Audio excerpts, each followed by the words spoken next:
আজকের ভিডিওটি মেয়েদের জন্য। মেয়েদেরকে বলবো এই ভিডিওটি শেষ পর্যন্ত দেখো, তাহলে হয়তো বিয়ের পর তোমাদেরকে স্বামীর ঘরে গিয়ে স্বামীর জ্বালা যন্ত্রণা ভোগ করতে হবে না। তো চলো শুরু করি আজকের ভিডিওটি।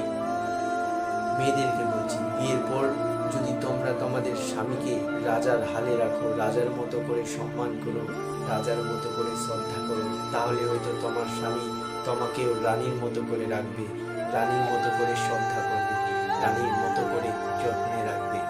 আর যদি তোমরা তোমাদের স্বামীকে গোলাম ভেবে গোলামের মতো করে রাখো, গোলামের মতো করে ব্যবহার করো, তাহলে হয়তো তোমার স্বামীও তোমাকে চাকরানির মতো করে রাখবে, চাকরানির মতো করে ব্যবহার করবে, চাকরানির মতো করে শ্রদ্ধা করবে। তো মেয়েদের কাছে রিকোয়েস্ট করব, বিয়ের পরে তোমরা তোমাদের স্বামীকে রাজার মতো করে সম্মান করো, হয়তো তাহলে তোমার স্বামীও তোমাকে রানীর মতো করে রাখবে।